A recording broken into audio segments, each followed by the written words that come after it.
গল্পটার নাম হচ্ছে আল মুতাকাল্লিমাতু বিল কোরআন, মানে যে নারী সবসময় শুধু কোরআন দিয়ে কথা বলে। আব্দুল্লাহ ইবনে মুবারক অনেক বড় মুহাদ্দিস, হজ করে ফিরতেছেন, হঠাৎ দেখেন এক বৃদ্ধা মহিলা চাদর গায়ে দিয়ে শুয়ে আছে। উনি কাছে গেলেন, যে সালাম দিলেন, আসসালামু আলাইকুম রাহমাতুল্লাহ। সালামের উত্তরে বৃদ্ধা মহিলা স্বাভাবিকভাবে উত্তর না দিয়ে একটা কোরআনের আয়াত তেলাওয়াত করলেন, সালামুন কাওলাম মির রাব্বির রহিম, মানে দয়াময় প্রতিপালক আল্লাহর পক্ষ থেকে তোমার প্রতিও সালাম। এটা একটা কোরআনের আয়াত, কিন্তু এটা দিয়ে উত্তর হয়ে যায় সালামের। কি বলেন? আচ্ছা গেল। এবার আব্দুল্লাহ ইবনে মুবারক জিজ্ঞেস করলেন, মাযা তাসনাঈনা ফি হাযাল মাকান, এখানে কি করেন আপনি, কি করতেছেন একা একা? এই প্রশ্নের উত্তরেও ভদ্রমহিলা একটা কোরআনের আয়াত তেলাওয়াত করে দিলেন। উনি তেলাওয়াত করলেন, ওয়ামাই ইউদ্লিল ফালা হাদিয়া লাহ, মানে আল্লাহ যার পথ ভুলায় দেয় তার পথ দেখানোর কেউ নাই। মানে বুঝাইতে চাইলেন আমি পথ হারাই ফেলছি। কি বুঝাইতে চাইলেন? পথ হারাই ফেলছে, মানে উনি এমনভাবে কোরআনের আয়াত চুজ করে যাতে উত্তর হয়ে যায়। তো এবার উনি জিজ্ঞেস করলেন, আইনা তুরিদিন, তো পথ হারাই ফেলছেন তো বুঝলাম, আয়াত থেকে এটা বোঝা যায়, তো আপনি কোথায় যাচ্ছেন, ডেস্টিনেশন কোথায়? উনি আবার একটা আয়াত তেলাওয়াত করলেন, সুবহানাল্লাযী আসরা বিআবদিহি লাইলাম মিনাল মাসজিদিল হারামি ইলাল মাসজিদিল আকসা। রাসূল সাল্লাল্লাহু আলাইহি ওয়াসাল্লাম মেরাজের আগে যে ইসরা হয়েছিল, মসজিদুল হারাম থেকে মসজিদুল আকসা রাসূল সাল্লাল্লাহু আলাইহি ওয়াসাল্লাম আল্লাহ নিয়েছিলেন, এটা তেলাওয়াত করলেন। তো বুঝাতে চাইলেন আমিও আপনার মতো হজে আসছিলাম মসজিদুল হারামে, আর যাচ্ছি মসজিদুল আকসা, মানে ফিলিস্তিন আমার বাড়ি। মসজিদুল আকসা কোন দেশে? ফিলিস্তিনে। আয়াত এমনভাবে উনি পিক করেন যাতে করে উত্তর হয়ে যায়। উনি বুঝাতে চাইলেন আমিও হজ করতে এসেছিলাম, যাচ্ছি কোথায়? ফিলিস্তিন, মসজিদুল আকসা যে দেশে আছে। তো উনিও বুঝে গেলেন যে তাহলে আপনি মসজিদুল আকসায় যাচ্ছেন। এবার জিজ্ঞেস করলেন, আনতুম মুনযু কাম ফি হাযাল মাকান, তো এখানে একা একা পড়ে আছেন কয়দিন? আবার কোরআনের আয়াত, সালাসা লায়ালিন সাবিয়া, টানা 3 দিন 3 রাত এখানে আছে, এটা কোরআনের আয়াত। আবার জিজ্ঞেস করলেন উনি, মা আরা মাআকি তাআমান তাকুলিন, তো একা যে পড়ে আছেন আবার 3 দিন, তো আপনি খাচ্ছেন কি, বেঁচে আছেন কিভাবে? ভদ্রমহিলা আবার একটা আয়াত তেলাওয়াত করলেন। তিনি পড়লেন, হুয়া ইউতঈমুনি ওয়া ইউসকিন, ইব্রাহিম আলাইহিস সালামের কথা, যে ওই আল্লাহ তাআলাই আমারে খাওয়ায়, আল্লাহই আমাকে পান করে, আল্লাহ তাআলা ব্যবস্থা করেছেন আবার। এইবার উনি অবাক হচ্ছেন, আমি এত বড় মুহাদ্দিস আব্দুল্লাহ ইবনে মুবারক ইমাম বুখারীর উস্তাদ, আমি স্বাভাবিকভাবে কথা বলি আর যাই প্রশ্ন করি একটা আয়াত তেলাওয়াত করে দেয় আর ওটাতে উত্তর হয়ে যায়।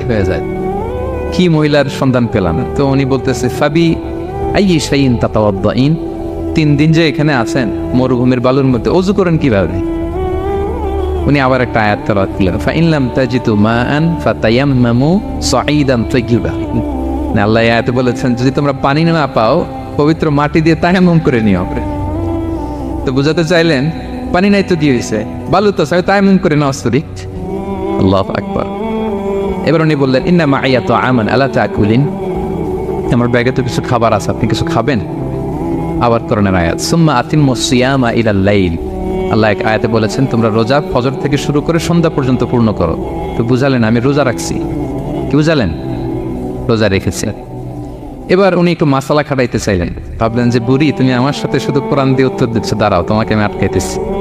উনি মাসালা খাটাইলেন যে ফাকুলতু লাহা লাইসা হাদা শাহরু রমাদান, তো রোজা রাখছেন মানে এটা তো রমজান মাস না, হজ করে ফিরতেছি আমরা জিলহজ মাসের শেষের দিক, কিসের রোজা?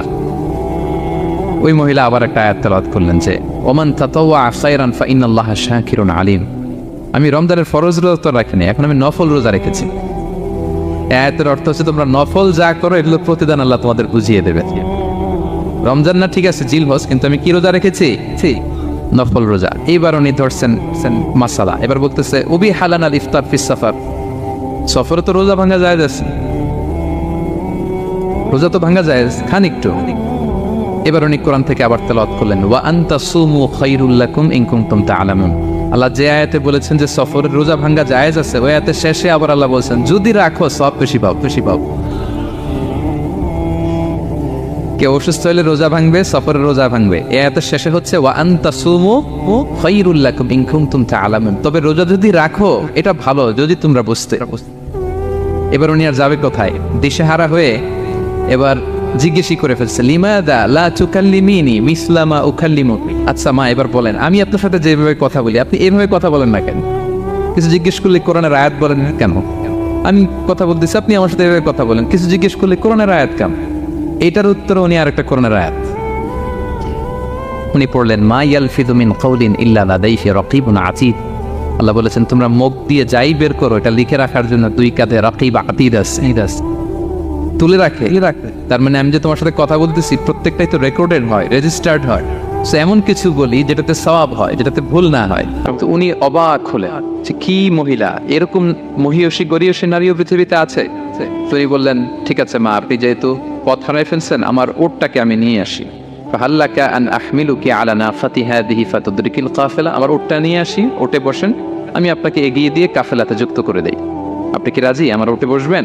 আবার কোরআনের আয়াত, ওমা তাফআলু মিন খাইরিন ফাইনাল্লাহা বিহি আলিম, তোমরা যত ভালো কাজ করো আল্লাহ সেটা জানেন, মানে তোমার এই ভালো কাজ আল্লাহ জানেন, আল্লাহ এর প্রতিদান দিবেন। কলা ফানাফতু নাকাতি, আমি ওট বসালাম এবং বললাম ওঠেন। উনি যখন উঠতেছে আমি এভাবে তাকায় আছি, তা আমি যে তাকায় আছি উনি একটা আয়াত তেলাওয়াত করলেন যে কুল্লিল মুমিনিনা ইয়াগুদ্দু মিন আবসারিহিম, এর অর্থ হচ্ছে নবী হে মুমিনদেরকে বলুন তারা যেন পরনারী দিকে তাকায় না থাকে, চোখ যেন নিচে রাখে, তারা যেন চক্ষু অবনমিত করে। মানে বুঝাতে চাইলেন যে আমি তো বেগানা নারী, পরনারী, তা আমি ওটে উঠতেছি, আপনি তাকায়, সে হয়তো তাকায় আছে যে বৃদ্ধা মহিলা উঠতে যদি কষ্ট হয় পড়ে যায়। তো উনি যখন দেখতেছেন তাকায় আছে, উনি বলতেছে ফুল্লিল মুমিনিনা ইয়াগুদ্দু মিন আবসারিহিম, নবী হে বলুন বিশ্বাসীদের তারা যেন চোখ নিচের দিকে করে রাখে। উনি লজ্জা পেয়ে গেলেন। ফাকাদাতু বাসারি, আমি লজ্জায় চোখ নামালাম।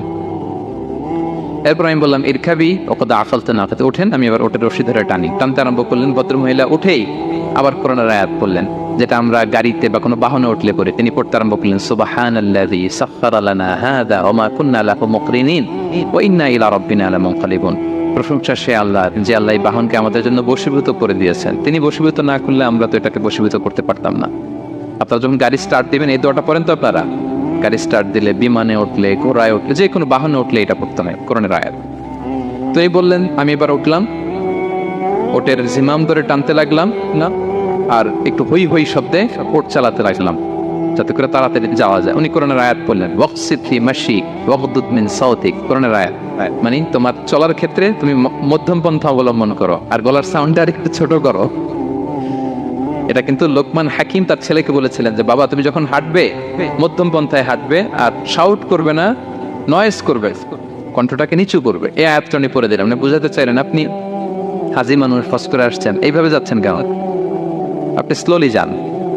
ফাজাআলতু আমশি রুয়াইদান ওয়া আতারান্নামু বিশ-শা'র, এরপর আমি আস্তে আস্তে যেতে লাগলাম আর কবিতা আবৃত্তি করতে লাগলাম।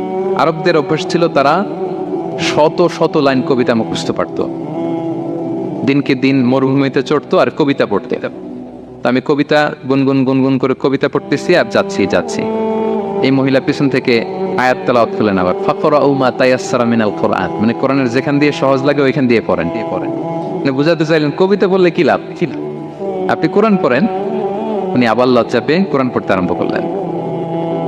এবার যেতে যে কাফেলা থেকে উনি মিসিং, যে ক্যারাভ্যান থেকে মিসিং, ওই ক্যারাভ্যানের সাথে যুক্ত হলেন। এবার জিজ্ঞেস করলেন যে হাদিহিল কাফেলা মান লাকি ফিহা, এই তো আপনার কাফেলা, এখানে কে আছে আপনার, কেউ আছে? আবার কোরআনের আয়াত, আল মাল ওয়াল বানুনা জিনাতুল হায়াতিদ দুনিয়া, অর্থাৎ সম্পদ, সন্তান, এগুলো আল্লাহর দেয়া নেয়ামত। এটা দিয়ে বুঝাতে চাইলেন হ্যাঁ আমার কিছু সন্তানাদি আছে। উনি বুঝতে পারলেন ফাআলিমতু আন্নাল্লাহা আওলাদান ফিহা, আমি বুঝলাম যে